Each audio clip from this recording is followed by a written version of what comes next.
ሰላም ጤና ይስጥልን። ዛሬ ብዙዎቻችሁን ስለሚያጋጥማችሁ ችግር እነጋገራለን። እሱም የብብት ጠረን ነው። ምንም እንኳን ይህ በጣም የተለመደ ቢሆንም ሊያሳፍራችሁ እና በራሳችሁ ላይ እምነት እንዲታጡ ሊያደርጋችሁ ይችላል። የብብታችሁ ጠረን ጥሩ ላይሆን ይችላል ብላችሁ ስለምትጨነቁ ከቤት መውጣት ወይም ከሰዎች ጋር መቀላቀል ሊፈልጉ ይችላሉ። በሰውነቱ ተፈጥሯዊ ምላሽ ምክንያት ራስዎን እንዲህ ማግለል የለብዎትም። ምክንያት ራሳችሁን በዚህ መልኩ ማግለል የለባችሁም። ማድረግ ያለባችሁ ነገር ቢኖር መፍትሄ መፈለግ ብቻ ነው። በዚህም ሕይወታችሁን በሙሉ በደስታ መምራት ትችላላችሁ።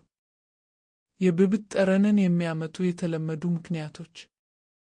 አብዛኞቻችሁ የብብታችሁ ጠረን የሚመጣው በላብ ምክንያት እንደሆነ ታስቡ ይሆናል። ነገር ግን ላብ በራሱ ምንም አይነት ሽታ እንደሌለው ስታውቁ ትገረማላችሁ። ላብ ውስጥ የሚገኙትን ፕሮቲን እና ፋቲ አሲዶችን በመሰባበር ይህንን መጥፎ ጠረን እንዲፈጠር የሚያደርጉት በቆዳችሁ ላይ ያሉ እንደ ኮርኒባክቴሪየም እና ስታፊሎኮከስ ያሉ ባክቴሪያዎች ናቸው። በብብታችሁ ውስጥ የሚገኙት አፖክሪን እጩዎች ወይም ተጨማሪ ፕሮቲን እና ሊፒዶችን የያዘ ወፍራም ላብ ያመነጫሉ። በመሆኑም ባክቴሪያዎች ተጨማሪ ፕሮቲን እና ሊፒዶችን ሊያገኙ በሚችሉባቸው በእነዚህ አካባቢዎች በብዛት የመከማቸት ዝንባሌ አላቸው።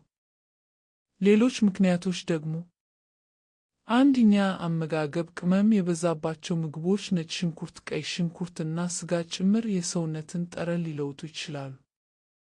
ሁለተኛ፣ ሆርሞኖች፣ ጉርምስና፣ እርግዝና እና ማረጥ ጭምር ጠረናችንን ሊለውጡት ይችላሉ። የጭንቀት ሆርሞን የሆነው ኮርቲሶል እንኳን መጥፎ ጠረን ሊያመጣባችሁ ይችላል። ሶስተኛ፣ የንጽህና አጠባበቅ ልምዶች። አዘውትሮ አለመታጠብ ወይም አየር የሚያስገቡ ጠባብ ልብሶችን መልበስ ላብን እና ባክቴሪያዎችን በማቆየት የብብትን ጠረን ሊያባብሰው ይችላል።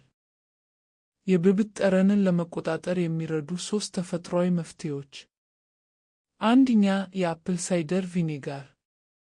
ጠረን የሚያመጡ ባክቴሪያዎችን ለማጥፋት የሚረዱ ጸረ ባክቴሪያ ባህሪያት አሉት። ሻወር ከወሰዳችሁ በኋላ በጥጥ በመጠቀም በብብታችሁ ላይ ትንሽ መቀባት ነው። ሻወር የማትወስዱ ከሆነ በመጀመሪያ ብብታችሁን በፎጣ አብሱ። ከዚያም የአፕል ሳይደር ቪኔጋሩን በላዩ ላይ ቀቡት። ይህንን ጠዋት አንድ ጊዜ እና ማታ ከመተኛታችሁ በፊት አንድ የማያደርግ። ሁለተኛ፣ ቤኪንግ ሶዳ እና ኮርንስታርች የበቆሎ ዱቄት። የነዚህ ሁለቱ ውህድ እርጥበትን በመምጠጥ ጠረንን በተፈጥሯዊ መንገድ ያስወግዳል። በመጀመሪያ ብብታችሁን በፎጣ አድርጉ።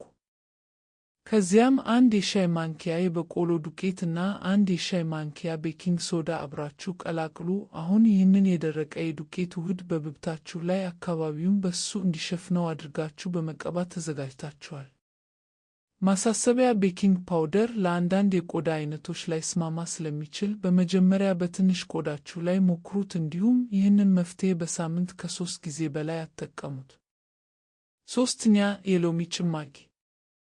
በሎሚ ውስጥ ያለው ሲትሪክ አሲድ የፒኤች መጠኑን በመቀነስ ባክቴሪያዎች እዚያ ላይ እንዳይራቡ ያደርጋል። የተቆረጠ ሎሚን በብብታችሁ ላይ ለጥቂት ሰከንዶች ማሸት ትኩስ ስሜት እንዲሰማችሁ እና ከጠረን ነፃ እንድትሆኑ ይረዳችኋል። ይህንን በየቀኑ ከመታጠባችሁ በፊት ለ2 እስከ 3 ደቂቃዎች አድርጉ። እንደምታዩት ላብ ማላብ የሰውነታችንን ሙቀት የምንቀንስበት እና መርዛማ ነገሮችን የምናስወግድበት ተፈጥሯዊ መንገድ ነው። ስለዚህ ማላብ መጥፎ እንደሆነ አታስቡ፣ እንዲሁም በዚህ ምክንያት አትፍሩ። የብብት ጠረን ከላብ ጋር ብቻ የተያያዘ አይደለም። እሱ የባክቴሪያ፣ የሆርሞኖች እና የአኗኗር ዘይቤ ምርጫዎች ውስብስብ ነው። ነገር ግን በትንሽ ጥረትና በፈገግታ መፍታት ትችላላችሁ። ስለዚህ ፈገግ በሉ እና ዛሬውኑ ጀምሩ። በሕይወታችሁ ውስጥ ምንም አይነት ሀፍረት ሊሰማችሁ አይገባም። ሕይወታችሁን በደስታ ምሩ። ሰላማችሁ የብዛ። ሰላም ሁኑ።